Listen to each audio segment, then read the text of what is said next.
You again? Judge Harris sighed, rubbing his temples as he looked down from the bench. His voice carried the weight of impatience, his tone laced with condescension. In the defendant's seat sat a frail, disheveled man, hollow cheeks, sunken eyes, and hair matted from weeks, maybe months, of neglect. His clothes hung loosely on his bony frame, and his hands trembled slightly as he clutched the arms of his chair. Mr. Carter, this is your third time in my courtroom this year. What is it this time? Trespassing? Loitering? Public disturbance? The judge leaned back with a smirk. Let me guess. You were just looking for a warm place to sleep again, weren't you? A few quiet chuckles rippled through the courtroom, mostly from lawyers and officers who had seen this scenario play out too many times before. The homeless man, whose name was Jacob Carter, lifted his head slightly. His lips parted, as if searching for the right words, but no sound came out. Nothing to say, Judge Harris scoffed. Typical. All right, let's hear it. What are the charges? The prosecutor cleared her throat. Your Honor, Mr. Carter was found sleeping in the back of a closed restaurant. The owner called the police after he refused to leave. Judge Harris shook his head. And instead of finding a job, you decided to trespass and cause trouble. Tell me, Mr. Carter, why should I believe you'll change? Jacob clenched his jaw. His fingers gripped the chair tighter, knuckles whitening. His eyes flickered with something beneath the exhaustion, something that looked a lot like defiance. Then for the first time, he spoke. You don't remember me, do you, Your Honor? Judge Harris raised an eyebrow. The room fell into silence. Jacob let out a slow breath, and then, voice steady, he said something that made the entire courtroom freeze. But I remember you. The transition wasn't easy. The shelter provided him with a room, a bed that felt too soft after years of concrete, and warm meals that made his stomach ache from eating too fast. He had to go through counseling, meeting with a therapist who encouraged him to talk about the years he spent lost in his own grief. At first he resisted, but as the days turned into weeks, something inside him cracked open. He talked about losing his family, about how he had once been a promising law student before tragedy stripped everything away. You were in law school? Evelyn asked, surprised. Jacob chuckled dryly. Ironic, isn't it? Spent my life studying the law, then spent the rest of it on the wrong side of it. You're not on the wrong side anymore. Her words stuck with him. One evening, as Jacob sat reading in the common area of the shelter, a familiar figure walked in. Judge Harris. Jacob stiffened. Didn't think I'd see you here. Harris smirked. I check in on the program's participants sometimes. I had a feeling you'd still be here. Jacob gestured around. Well, I'm not in a courtroom, so that's an improvement. Harris took a seat across from him, his expression more personal than judicial. I want to make you an offer. Jacob raised an eyebrow. I heard you were in law school before. Everything happened. Harris leaned forward. How would you feel about working in the legal field again? Maybe not as a lawyer, but as someone who can help people like yourself. People who got lost along the way. Jacob swallowed. The idea felt too big, too impossible. You'd be helping others while rebuilding your own life, Harris added, and I think you'd be damn good at it. You'd be helping others while rebuilding your own life, Harris added, and I think you'd be damn good at it. Jacob stared at him, emotions twisting inside him. For years, he had been nothing but a lost man, forgotten by the world, and now someone was offering him a place in it again. I don't know, Jacob admitted. Harris smiled. Think about it. And for the first time in years, Jacob did. Jacob lay awake that night, staring at the ceiling of his small room in the shelter. The offer from Judge Harris lingered in his mind, but something inside him resisted. Did he deserve a second chance? Could he really step back into the world of law after everything that had happened? Then a knock on his door. Jacob frowned. It was late. No one usually disturbed him at this hour.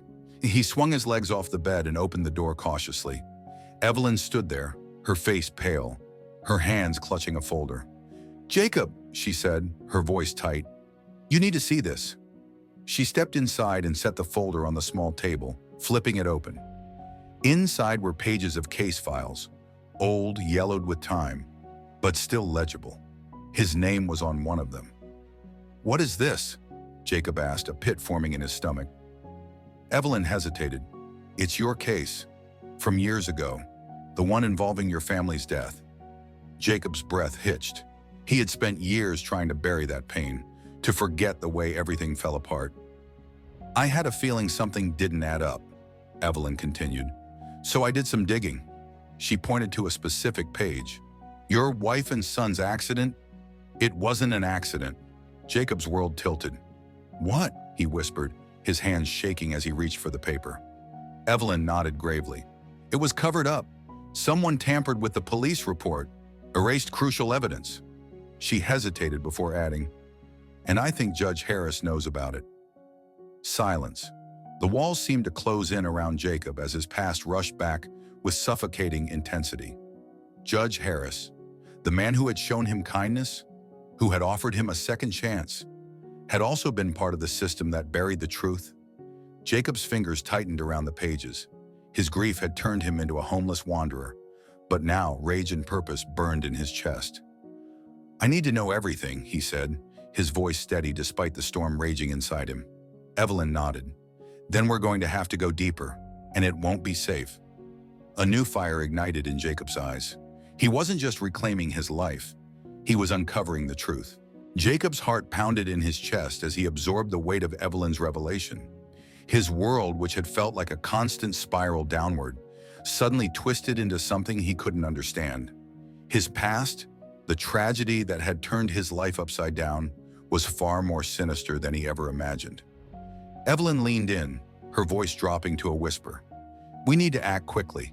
If the right people find out you know, they might try to silence you. Jacob stood frozen for a moment, his mind racing through every possibility. He had nothing to lose. After years of living in the shadows, he'd finally found someone who believed in him. And if there was even a shred of truth to what Evelyn was saying, he couldn't let it go.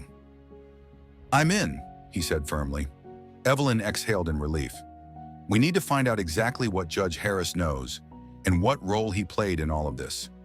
We also need to gather concrete evidence.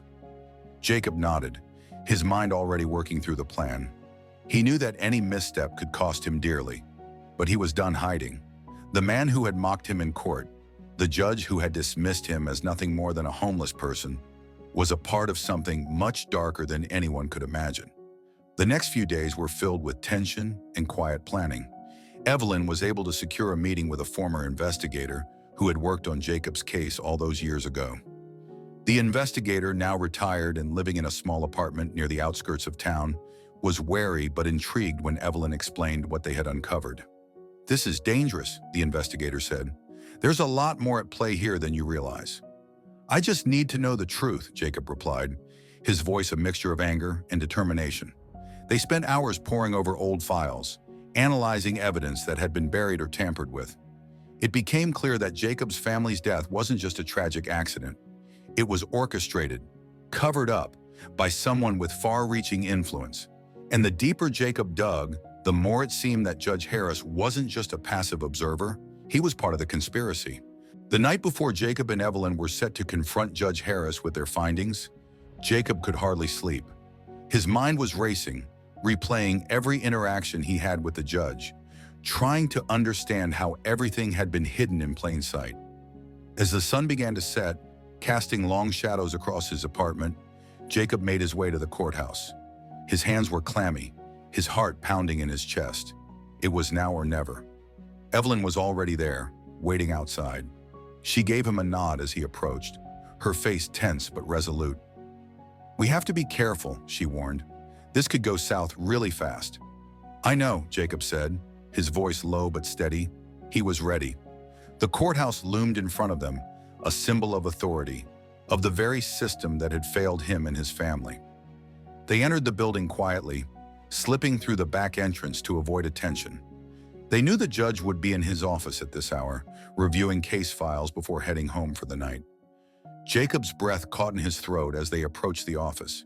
He had imagined this moment 1,000 times in his head, but now that it was real, the weight of it felt overwhelming. The door was ajar, and Jacob could hear Judge Harris's voice from inside, speaking with someone on the phone. I'll handle it, the judge said, his tone sharp. No one is going to find out. It's under control. Jacob's blood ran cold. The confirmation that the judge was involved in something far larger than he had ever imagined sent a chill down his spine. He didn't have much time. Taking a deep breath, Jacob stepped forward, pushing the door open slowly. The judge turned around, his face freezing in shock as he saw Jacob standing there. "Jacob," Judge Harris said, his voice betraying a hint of discomfort. "What are you doing here?" Jacob didn't waste any time. "I know what you did," he said, his voice firm and unwavering. "I know what happened to my family, and I know you were a part of it." For a moment, the judge's face seemed to pale, but he quickly regained his composure. "You're mistaken," Judge Harris said, his voice tight. "This is nothing but a wild accusation. You're in no position to be making such claims." But Jacob wasn't backing down. "I've seen the files, the evidence you tried to bury. The truth is coming out, and you can't stop it." Judge Harris took a step forward, his eyes narrowing. "You're making a grave mistake, Jacob. You have no idea what you're up against." Jacob stood tall, refusing to flinch. "I know exactly what I'm up against, and I'm not afraid anymore." Evelyn stepped forward as well, her eyes sharp with determination. "We've already spoken to the investigator. It's over, Judge. Your cover-up is coming to an end." The judge's gaze flickered for a brief moment, his mask of control slipping. "This is your last chance," Jacob said, his voice cold. "Step aside or face the consequences of your actions."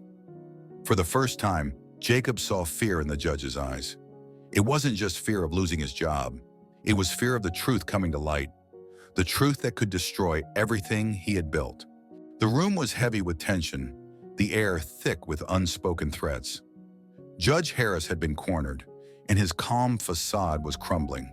His hands shook ever so slightly, betraying the anger and fear bubbling beneath the surface.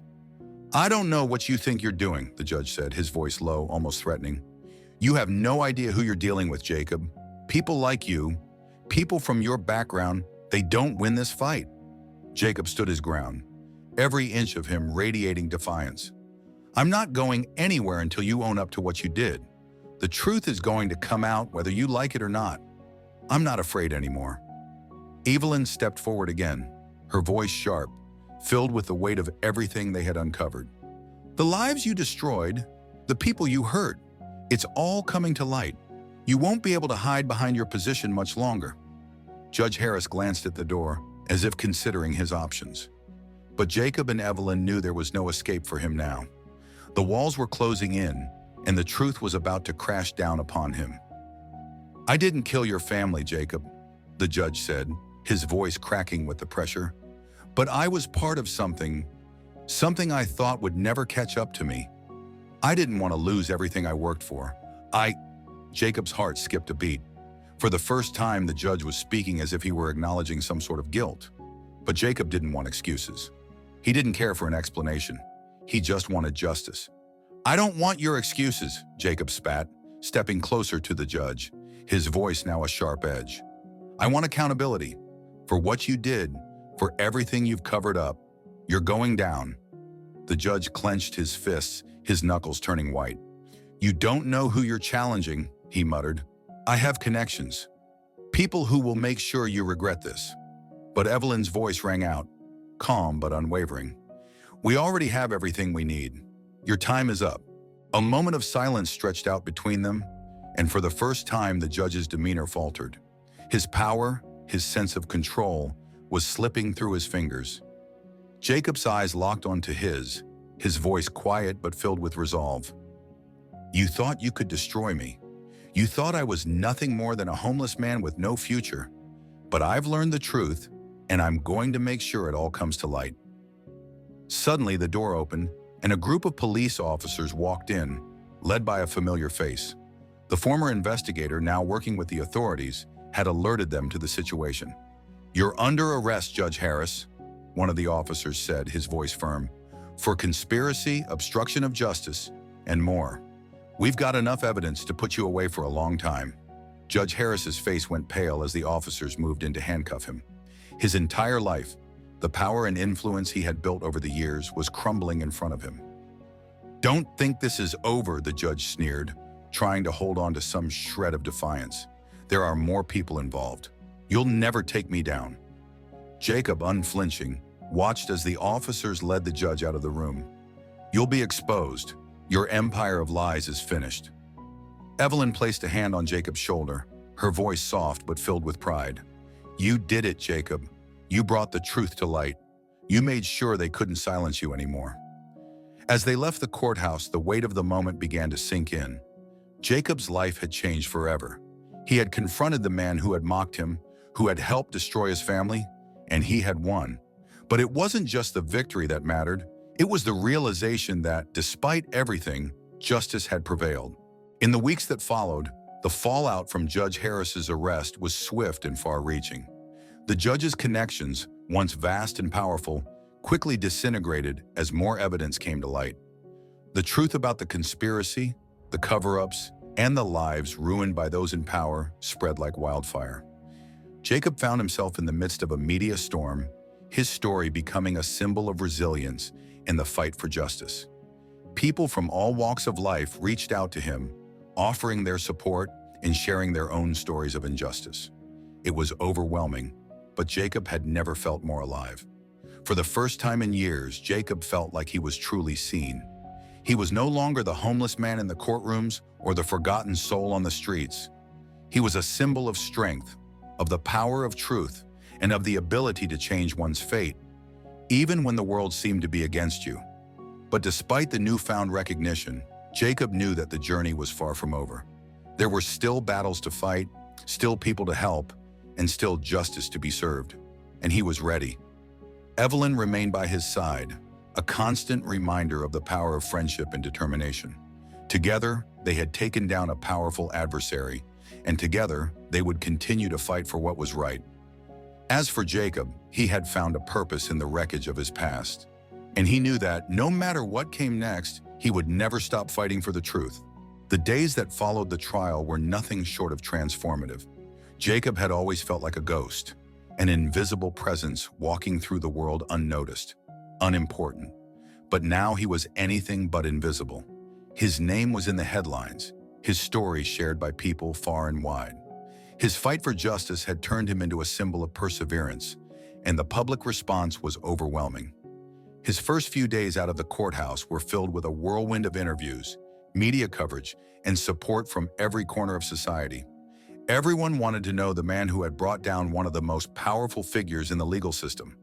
But Jacob didn't care about fame or recognition. He wasn't doing this for applause. He was doing this for the people who had been silenced by the system, for those who had lost everything because of people like Judge Harris. The truth about the judge's corruption had opened doors for others who had been wronged, and many came forward, encouraged by Jacob's bravery. With Evelyn by his side, they started a nonprofit to help victims of judicial corruption, offering them legal aid and a platform to be heard. But Jacob's journey wasn't just about exposing the corrupt. It was about healing, for himself and for those he had once fought beside. As he began to rebuild his life, Jacob started to see the world in a different light. He wasn't just fighting against a broken system anymore. He was fighting to build something better, something more just. The first person to reach out to him after the trial was his estranged sister, who he hadn't seen in years. She had heard about everything he had done and wanted to reconnect. Their reunion was emotional, and Jacob realized how much of his own pain had come from the fractures in his family. Healing those wounds was just as important as fighting for justice in the courtroom. Evelyn, too, found her own redemption. The case had catapulted her into the public eye, but she remained steadfast in her mission. She wasn't in this for the fame or the accolades. She was here for the people who needed someone to fight for them. Jacob and Evelyn's bond grew stronger over time.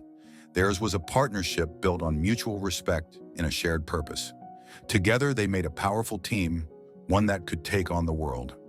As Jacob's life slowly pieced itself back together, he received an unexpected letter. It was from the family of the homeless man whose life had been destroyed by Judge Harris's decisions. The letter expressed their gratitude for what Jacob had done, for not only exposing the judge, but also for giving a voice to the voiceless. The letter reminded Jacob why he had fought so hard. It wasn't for fame or recognition. It was for the people who had been overlooked, the ones whose stories went untold. And in that moment, Jacob realized he had found his true calling, not just as a man seeking justice for his family, but as a champion for the powerless, the forgotten, and the invisible. As the years passed, Jacob's reputation continued to grow. He became an advocate for judicial reform, pushing for more accountability in the legal system.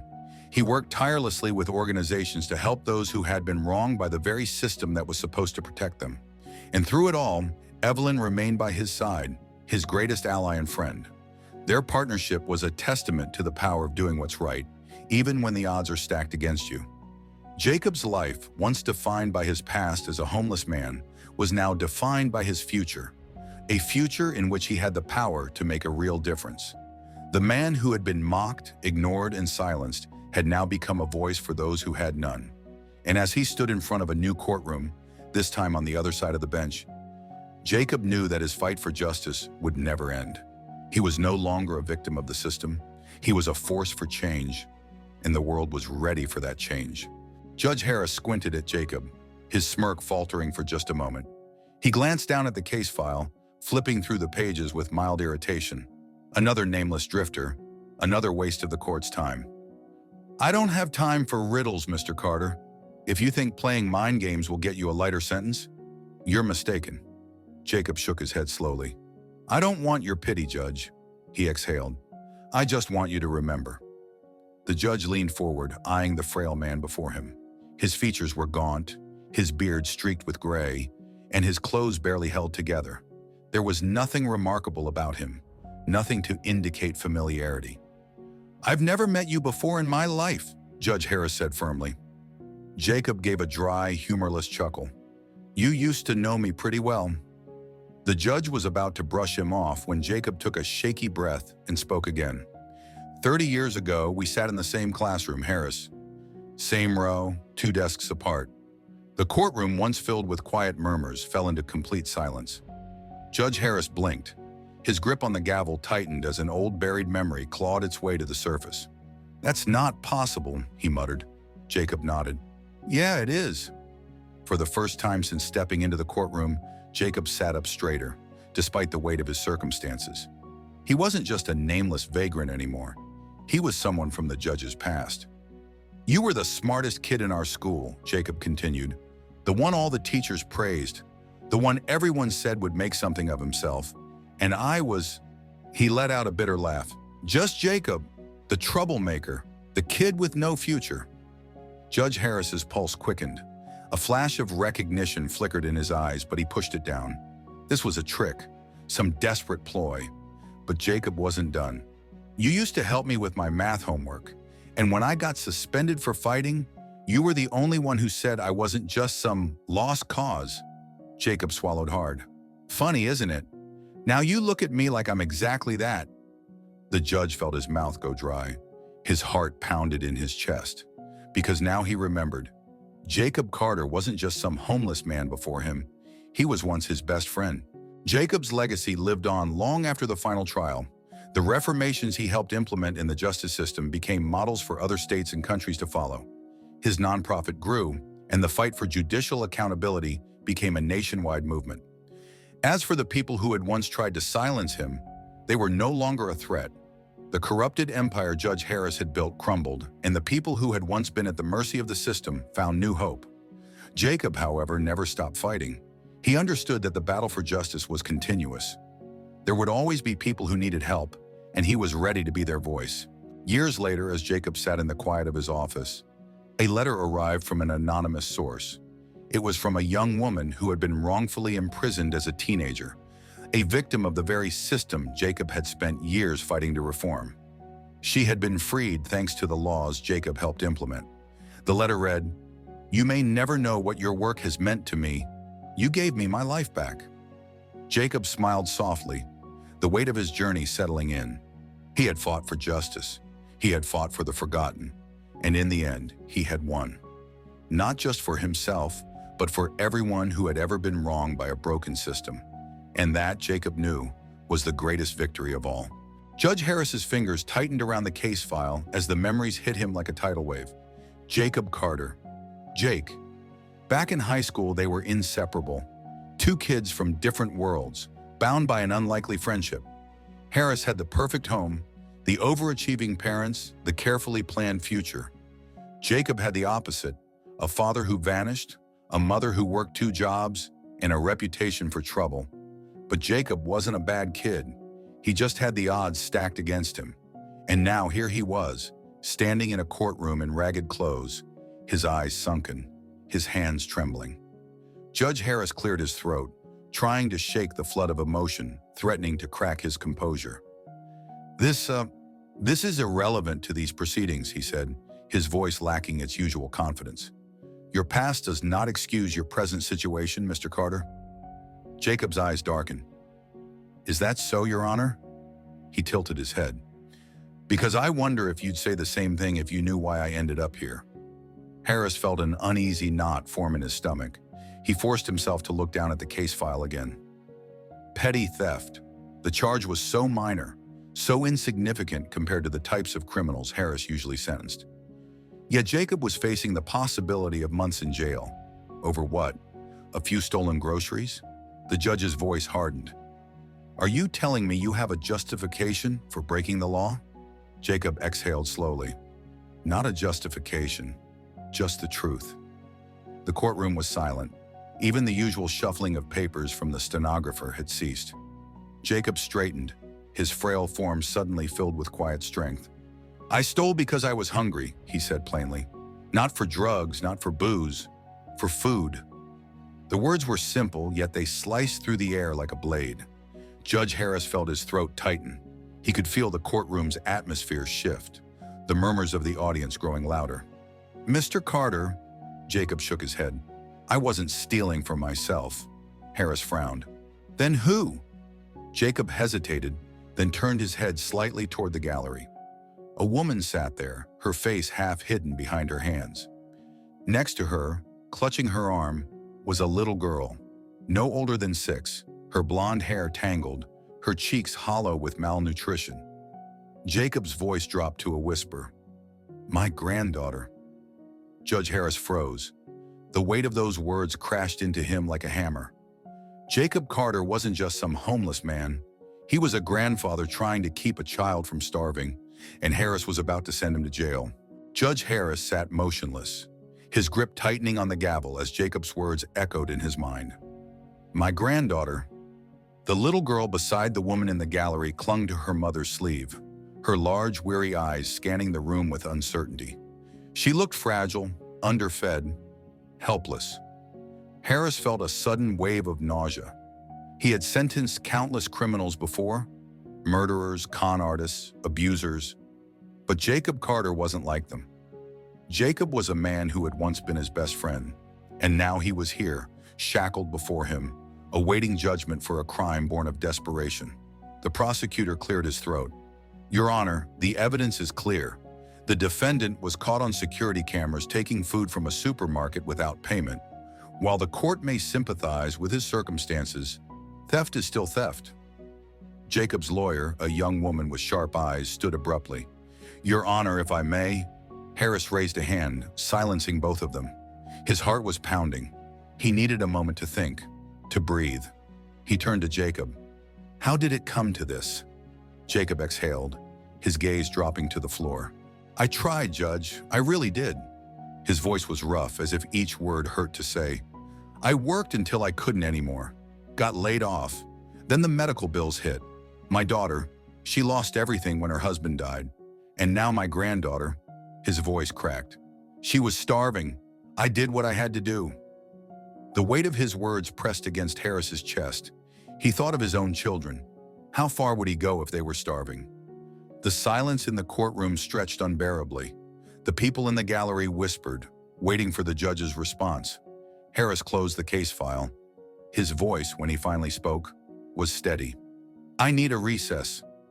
He stood, his hands trembling slightly as he exited the courtroom. He needed a moment, because he wasn't just ruling on a case anymore. He was facing a ghost from his past, and the weight of a decision that could change a life forever. Judge Harris stormed into his chambers, shutting the door behind him with a force that rattled the picture frames on the wall. He braced himself against his desk, breathing heavily. Jacob Carter. The name alone dragged him decades into the past. to a time when they were young, ambitious, and inseparable. They had studied law together, dreamed together, but life had sent them on two different paths, and now fate had dragged them back together, only under the worst possible circumstances. He collapsed into his chair, rubbing his temples. This wasn't just another case, this was personal. A soft knock interrupted his thoughts. "Your Honor?" It was Claire, his clerk, peeking inside hesitantly. "The DA is waiting for your decision." Harris sighed. "Tell him I need 10 minutes." Claire nodded and slipped out. He turned to the file once more. The police report, the security footage summary, the desperate plea of a man with nothing left to lose. His eyes landed on a note written by the arresting officer. The suspect did not resist.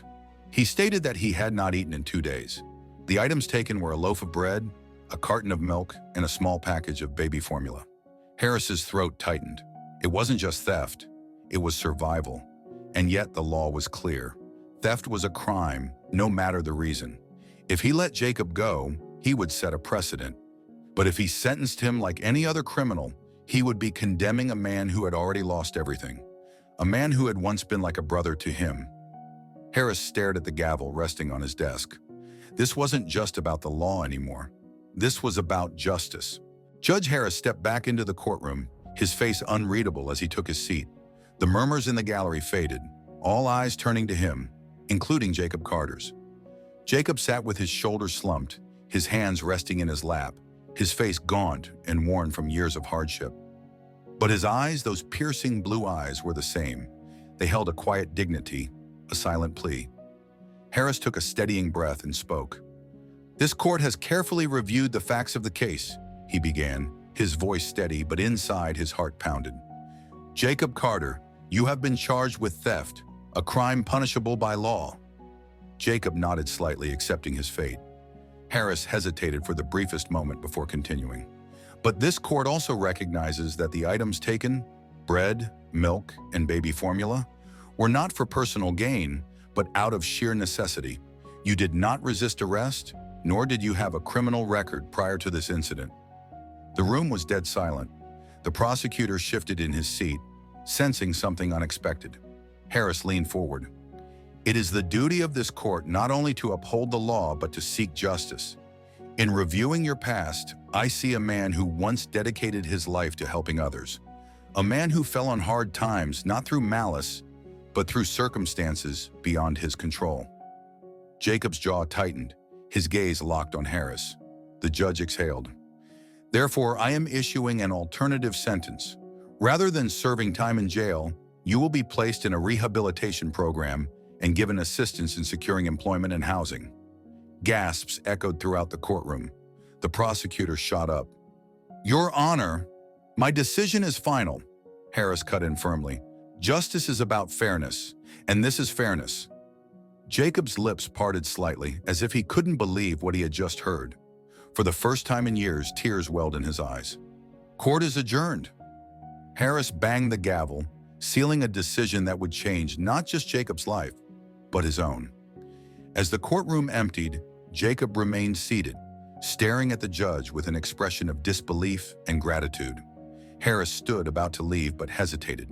He turned back, met Jacob's gaze, and in a voice low enough for only him to hear, whispered, "I should have been there for you back then, but I'm here now."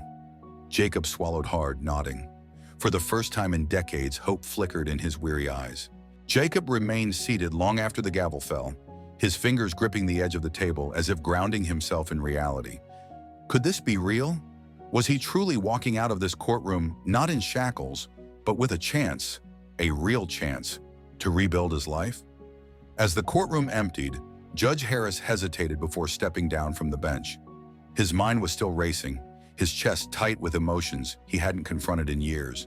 He had recognized Jacob the moment he walked in, but now, after issuing the ruling, the weight of what had just happened finally settled over him.